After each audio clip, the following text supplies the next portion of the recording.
and I call the Honourable Member for Hughes. Thank you, Deputy Speaker. One of the most important lessons we can teach to our children is how to identify a scam.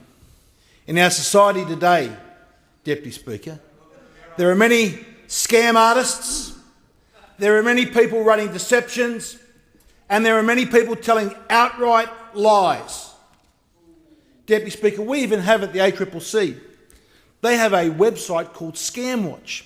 And on it, Deputy Speaker, they have details of the Nigerian scam, the fake charity scam, inheritance scam, dating and romance scams, false billing scams, upfront fee and advance payment frauds. But what they should add to that list, Deputy Speaker, is the Labor Party's fraudulent campaign on education and school funding in this nation. It is nothing other, Deputy Speaker, than a complete and utter untruth, which has been repeated by member after member coming into this chamber and claiming that there are cuts to school funding.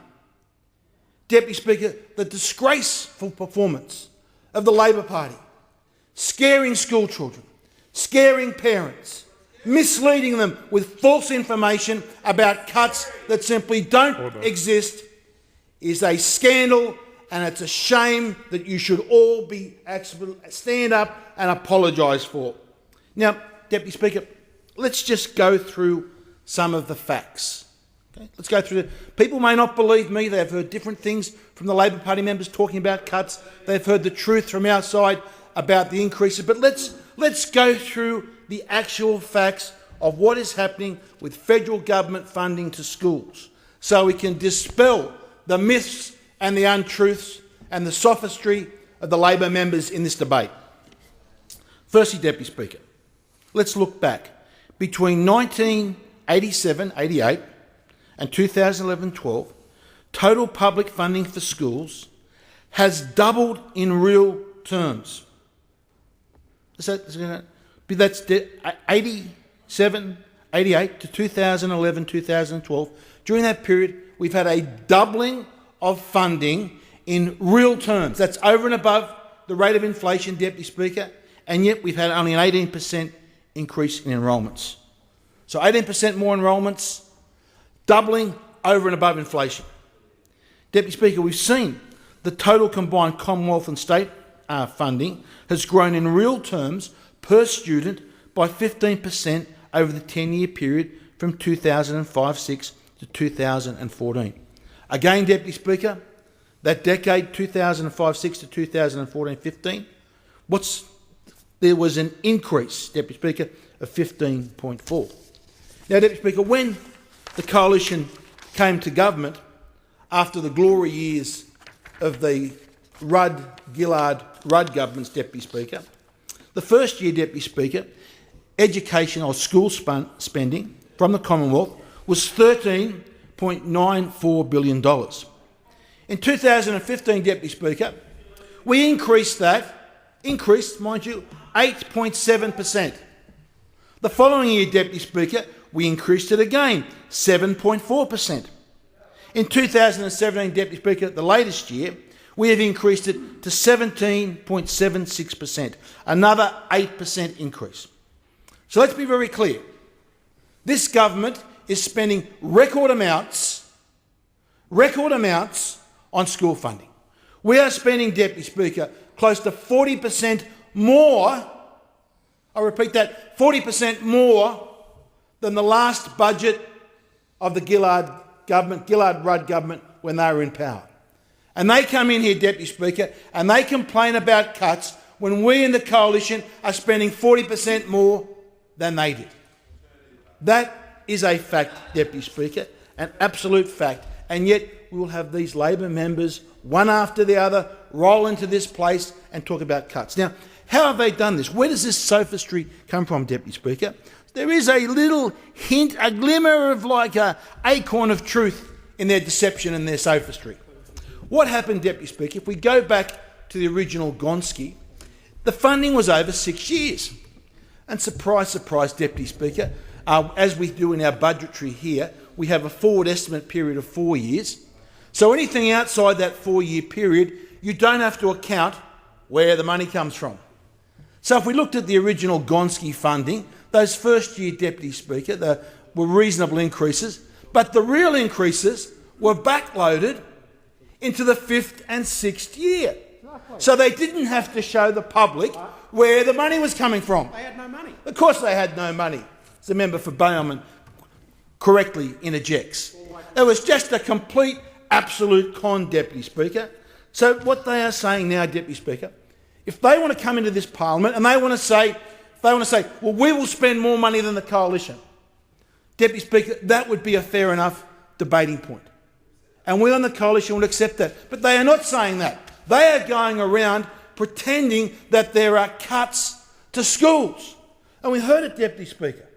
The member for Lindsay came into this chamber earlier today and went through a list of schools in her electorate, as we heard from the member from Cunningham, talking about cuts to those schools.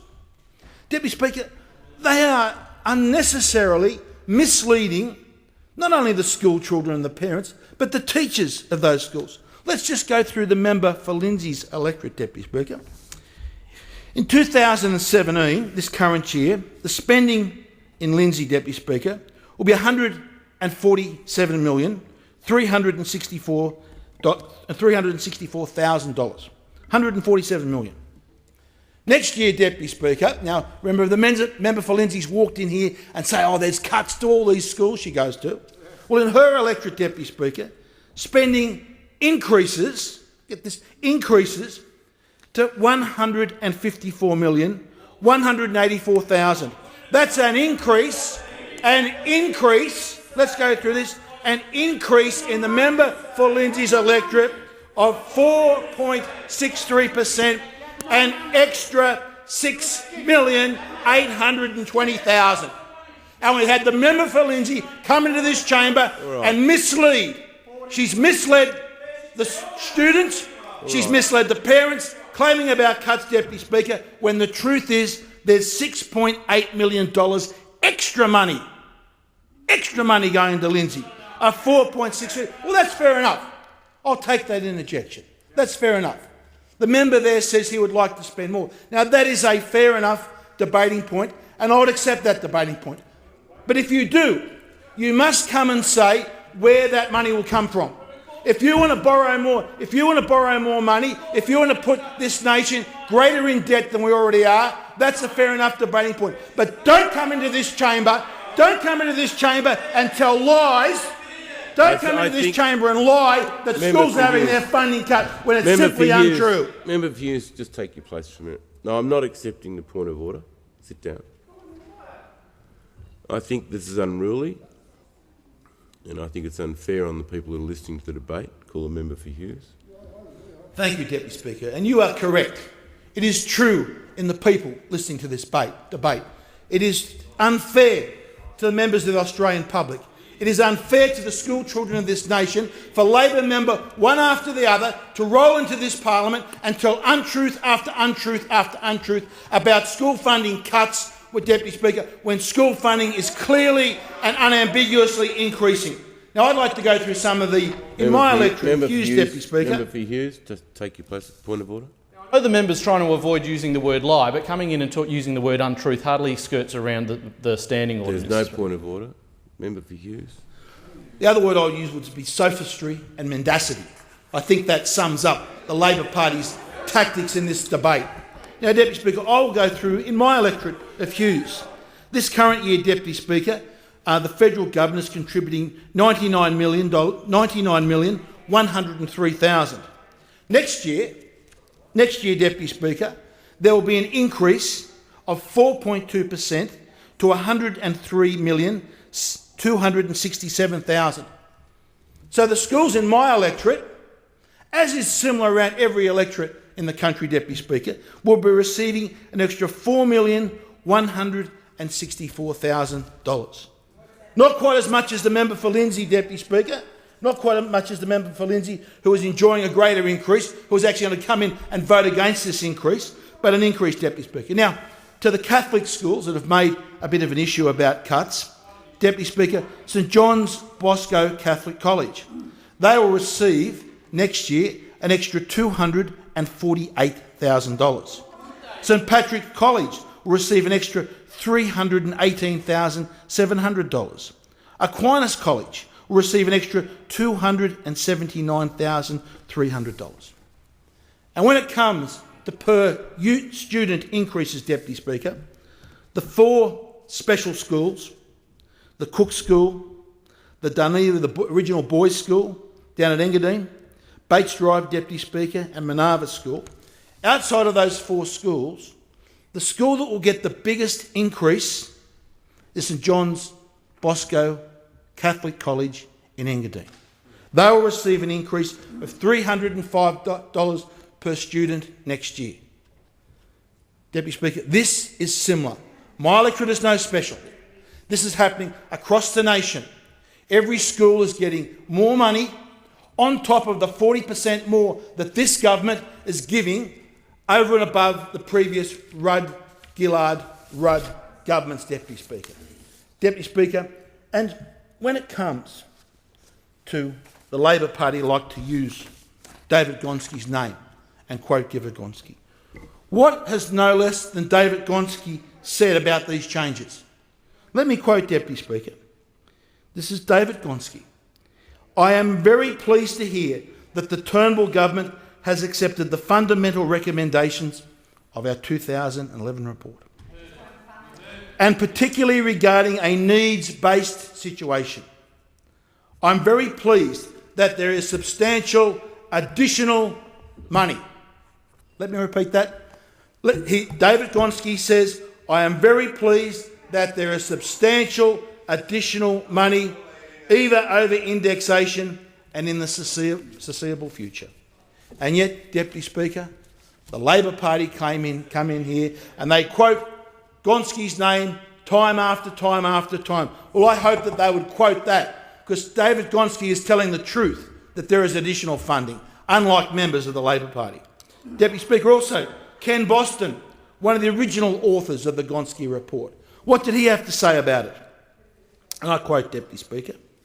He said, in the run-up to the 2013 election, Prime Minister Rudd and Education Minister Shorten hawked this corruption of the Gonski report around the country. Corruption of the Gonski report around the country.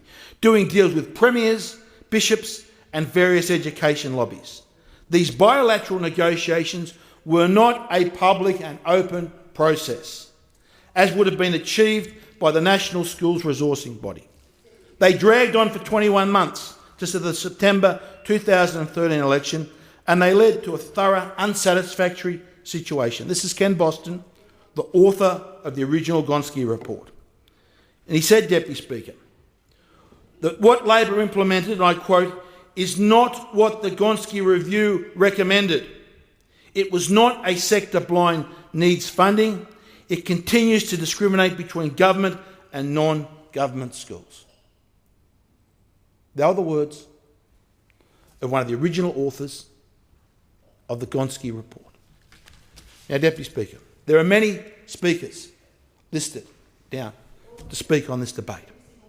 And I would hope that you have greater respect for the citizens, the constituents and the school students than in your electorate. It would be outrageous, Deputy Speaker, if Labor member after Labor member walked into this chamber and created the false impression that funding in their schools was being cut, when the absolute opposite is the truth, that their schools are getting more money, Deputy Speaker, more money. Now, you know, we can have our debates, we can argue intensely across the chamber, but what we shouldn't do is adopt such a low act that we mislead the students and their parents and tell them that there are cuts when the facts are that they are getting more money. Deputy Speaker, we've seen that the results in our schools are not where we want them to be, Deputy Speaker. Mr. Mayor, the opposition whip may like to remind the member for Herbert that she's not in her place. If she wants to participate in the debate, she could do it from outside or from her place. Member for Herbert. member for Hughes. Deputy Speaker, I'll leave my comments there, but I'd call on the members to show good faith. Don't use the sophistry we've seen. Tell the truth about school funding, not the mendacity and untruths that we've seen so far in this debate.